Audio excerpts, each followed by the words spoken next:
No Brasil, cerca de 80 milhões de toneladas de resíduos sólidos são produzidas por ano. Isso significa dizer que, em média, uma pessoa gera mais de 300 quilos de lixo anualmente.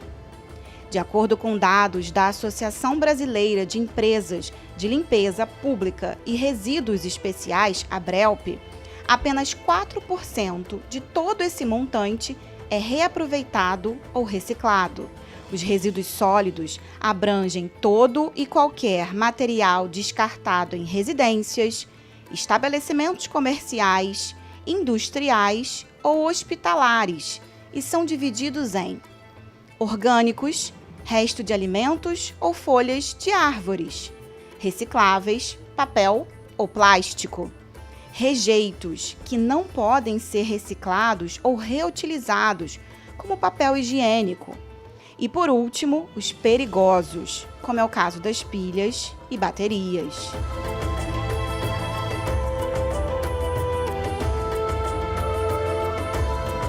Atualmente, um dos maiores vilões em todo o mundo vem sendo o plástico. Isso porque, além de contaminar o solo, ele também afeta a qualidade do ar e da vida marinha. Mas nem sempre foi assim. Os primeiros tipos de plástico surgiram em meados de 1900, como alternativa ao uso de pelos de animais, marfim de elefantes, chifres e cascos de bovinos. Com o passar dos anos, o plástico foi se aperfeiçoando até se tornar o que é hoje, um material praticamente indispensável no dia a dia da população, encontrado no vestuário, em objetos de decoração, na indústria automotiva e de alimentos, entre outros exemplos. O problema é que o descarte incorreto e o mau uso desse material vem provocando inúmeros prejuízos para o meio ambiente e a saúde da população. No ranking dos países que mais produzem plástico, o Brasil ocupa o 4º lugar. São mais de 11 milhões de toneladas anualmente, ou seja, uma pessoa produz 1 quilo de lixo plástico por semana. Na tentativa de mitigar esses impactos, algumas medidas já estão sendo adotadas pela iniciativa pública, privada, terceiro setor e outras instituições. Provavelmente, você já deve ter ouvido a expressão logística reversa, que consiste no conjunto de ações e atividades para recolher produtos e materiais que são descartados para que eles sejam reutilizados, reciclados ou tenham uma destinação correta. O termo passou a ser difundido no Brasil por meio da Política Nacional de Resíduos Sólidos 12.305 de 2010. A logística reversa não é uma terminologia cuja prioridade seja os resíduos sólidos, né? Só que ela começa a ser trabalhada e discutida e, de alguma forma, desenvolvida na Política Nacional de Resíduos Sólidos, a partir, né, da lei sendo sancionada em 2010, sobretudo por conta da ideia do princípio do poluidor-pagador e da responsabilidade compartilhada. E, nesse sentido, a logística reversa ela é instalada, né, principalmente na legislação, exatamente para dar esse tom do que a gente chama de cadeia produtiva, né? Quem são os sujeitos envolvidos? Se eu estou falando de poluidor-pagador, a priori eu estou pensando quem é que polui. Essa logística reversa ela vem para reverter alguns processos de poluição, dizendo que esse produto que foi colocado no mercado tem total condição de voltar ao mercado. Avançando para o ano de 2015, surge o Acordo Setorial de Logística Reversa de Embalagens em Geral de Produtos Não Perigosos. O acordo instrumentaliza a logística reversa, ou seja, força as empresas que aderiram a esse acordo a implementarem o sistema de logística reversa. A primeira fase, né, indicava uma série de ações a serem desenvolvidas sobretudo nas 9 cidades sedes indicadas no Brasil. Vou citar aqui algumas, como Rio de Janeiro, São Paulo, Natal, Recife, Porto Alegre, Manaus, Cuiabá, enfim, eram cidades indicadas como cidades sedes, que haveria toda uma ação, primeiro, de identificar cooperativas potencialmente capazes de se inserir nesse contexto da logística reversa. Porque a cooperativa está na ponta de uma cadeia. Se a indústria bota para o mercado, a cooperativa captura do meio ambiente e devolve para a indústria. A ideia, tanto na fase 1 como na fase 2, guardadas as suas devidas proporções e ações, desenvolver um trabalho que capacitasse o máximo as cooperativas para que efetivamente elas tivessem o know-how, a competência instrumentalizada, qualificada, de trazer para o ciclo produtivo o retorno. Passados 7 anos, surge o Plano Nacional de Resíduos Sólidos. E ele, então, regulamentou novamente a 12.305, revogou o decreto 7404 e instituiu o Recicla Mais, o crédito de logística reversa, mas dando uma iluminação, dando um caráter muito mais mercadológico do que inclusivo da cadeia produtiva. Em 2023, o Recicla Mais é revogado por meio de outros 2 decretos, o 11.413, de 2023, e o 11.414, também de 2023. Reconstruído 2 decretos, que dá à luz ao 11.413, que é o que vai recuperar, né, o crédito de reciclagem e vai agregar a discussão da massa futura.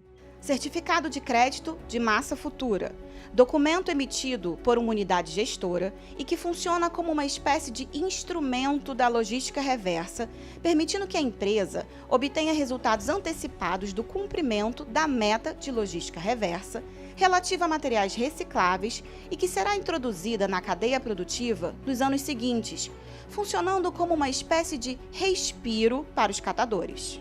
E, paralelo a isso, foi reeditado, já com o nome de Diogo Santana, já também incluindo catadores avulsos, que, óbvio, que catador avulso não vai vender para a unidade gestora, não vai mandar para ninguém, mas ele pode se articular com uma associação e uma cooperativa.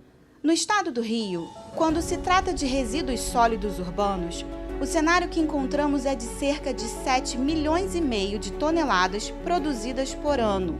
Apesar de possuirmos ferramentas e importantes políticas públicas voltadas para a gestão correta do lixo, ainda temos um enorme desafio pela frente. Quando a gente chegou aqui no governo, o Rio era um dos estados que tinha maior percentual de lixo em lixões. 90% em lixões, 10% em aterros. Então, eu falei, vamos enfrentar isso, precisamos dos municípios. Então, a primeira coisa que a gente fez foi a lei do ICMS verde, que não aumenta o imposto, mas garante bastantes recursos para aqueles municípios que avançam em 3 linhas. Acabam com lixão e fazem coleta seletiva, criam e implantam parques estaduais, que é a agenda verde, parques municipais, e melhoram a qualidade da água com saneamento. No caso do lixo, nós tivemos que, com recurso do FECAM, fazer aterros públicos e licenciar grandes aterros privados intermunicipais. E, com isso, nós conseguimos acabar, por exemplo, com todos os lixões em volta da Baía de Guanabara, sem exceção. Atualmente, o Rio de Janeiro tem 90% do lixo em aterros sanitários e 10% em lixões, sobretudo lixões em alguns lugares do norte e noroeste. Outras 2 importantes leis, também de autoria do deputado Carlos Mink, é a logística reversa no estado do Rio. Nós criamos metas aqui no estado, metas pequenas, mas crescentes, e obrigações dentro também da lei federal, de todos, iniciativa privada, prefeituras, cidadão. Uma das obrigações dessa lei da logística reversa é que as empresas têm que, todo ano, declarar a quantidade de embalagens que elas jogam no meio ambiente. Algumas declaram, outras não. Fizemos audiências públicas, muita enrolação a respeito. Avança muito lentamente. E a lei que obriga os postos de entrega voluntários em supermercados, mas que, segundo o Mink, são poucos os estabelecimentos que cumprem essa medida. O deputado destaca ainda o desafio da coleta seletiva nos municípios. Até hoje, essa lei não é cumprida. Se contam nos dedos os supermercados que instalam os pontos de entrega voluntários. Outra coisa, coleta seletiva. Os municípios fazem mal e porcamente a coleta seletiva. Muito fraco. A lei do ICMS verde dá mais dinheiro para os municípios que fazem. Isso é autodeclarado, depois o INEA vai lá fiscalizar. Tem vários municípios da Baixada, por exemplo, que declaram 0% de coleta seletiva domiciliar. Aqui no Rio se faz um pouco de coleta seletiva, mas o percentual do lixo que é coletado seletivamente é no máximo 6, 7, 8%. No Rio e em Niterói. Na Baixada é 1%. Então, a gente está enterrando valor nesses aterros. Então, nós temos vários problemas resolvidos e vários problemas a resolver. Eu acrescento o seguinte: quando nós acabamos a maior parte dos lixões e licenciamos os aterros, na verdade, a gente estava transitando do século XIX, que é o lixão, para o século XX, que é o aterro. O século XXI é converter o lixo em energia renovável da biomassa. Tanto é que a gente fez adendos na lei do ICMS verde, contando mais pontos aqueles municípios, aqueles aterros que conseguem converter o lixo orgânico em energia, através de uma incineração controlada. Então, nós avançamos imenso aqui no Rio de Janeiro, passamos de um dos 3 piores do Brasil em percentual de lixo em lixão, 90%. Hoje a gente tem 10% do lixo em lixão, então somos um dos 4 melhores estados em percentual, mas falta muito. Em fevereiro de 2023, o vice-governador Tiago Pampolha assinou o decreto 48.354, que institui o Regulamento Geral de Logística Reversa no Estado do Rio. Além dessa, outras iniciativas estão sendo desenvolvidas pela Secretaria de Estado do Meio Ambiente e Sustentabilidade. E o Estado do Rio de Janeiro tem já boas leis e já tem também programas que tratam do assunto, né? Mas é claro que a gente precisa incentivar o retorno das empresas que ao longo das últimas décadas a gente veio perdendo, né? Na cadeia produtiva da reciclagem em específico, a gente tem incentivo fiscal, né, de isenção de ICMS. O governo do Estado aderiu ao Procatador, né, que é um programa fundamental, construído junto com o governo federal, e a gente está incentivando também que os municípios façam essa adesão, porque a competência, né, do trabalho de gestão do resíduo é do município. Então, a partir desse trabalho conjunto do município, governo do Estado e governo federal, a gente vai poder incentivar toda essa cadeia produtiva. Hoje a gente tem no governo do Estado, né, o programa Recicla RJ, a gente está falando de um investimento de mais ou menos 20 milhões nessa faixa, né, com cooperativas para desenvolver toda essa cadeia. E é claro que a gente precisa cada vez mais olhar para o encerramento dos lixões, cada vez mais olhar para a educação ambiental em todo esse processo. Podemos citar também algumas instituições que possuem ações de conscientização, sensibilização e práticas de orientação sobre o descarte correto dos resíduos, como, por exemplo, a Firjan. Existem muitos dados públicos sobre resíduos pós-consumo, esses resíduos que são gerados no ambiente difuso, mas esses dados não costumam ser organizados e trabalhados. Então, uma das iniciativas da Firjan é buscar esses dados e trabalhar esses dados num estudo que a gente chama Mapeamento dos Recicláveis Pós-Consumo no Estado do Rio de Janeiro. É uma série de estudos, né, tanto para o Estado do Rio de Janeiro quanto informações regionalizadas, onde a gente vai buscar, então, onde que estão sendo gerados os resíduos pós-consumo no Estado do Rio de Janeiro, onde, eventualmente, eles estão sendo recuperados, valorizados, reciclados, né? Em que territórios, como é que se dá essa concentração no Estado. E esse estudo ele é importante porque ele ajuda os tomadores de decisão e os formuladores de políticas públicas a entender essa dinâmica dos resíduos pós-consumo no Estado do Rio. Uma outra iniciativa que também está conectada ao ambiente regulatório e às políticas públicas, é justamente todo um trabalho de conectar a pauta do gerenciamento de resíduos com a pauta de economia circular, com essa pauta de valorização. A gente sabe o quanto é importante essa visão de preservação e de não poluição, mas a gente sabe também que nos resíduos estão contidos materiais que podem substituir recursos virgens e que a gente tem um limite do quanto que o planeta pode continuar oferecendo para a gente de recursos virgens. Então, a gente vem fazendo um trabalho de conectar esses dois temas e mostrar o quanto a gente precisa aprimorar a legislação que a gente já tem hoje para que seja possível que a gente reutilize o conteúdo dos nossos resíduos e o valor material contido nesses resíduos. E a última vertente, vamos dizer assim, do nosso trabalho, aí já é um trabalho mais diretamente com o setor empresarial, com o setor produtivo, também da gente internalizar os conceitos de economia circular. Então, a gente recebe empresas em grupos pequenos e auxilia essas empresas a repensarem os seus produtos desde do início, desde o momento de extração das matérias-primas até o momento do uso do produto. E a rede de sustentabilidade Recicla Porto Rio. É uma rede de sustentabilidade que envolve instituições públicas. Quais são as áreas que a gente desenvolve essas propostas? A racionalização e redução dos gastos, destinação adequada de resíduos, capacitação e produção científica, contratações sustentáveis e compartilhadas, construções sustentáveis e qualidade de vida, muito respaldado pela A3P, que é a Agenda Ambiental da Administração Pública, e também pelo Plano Diretor de Logística Sustentável.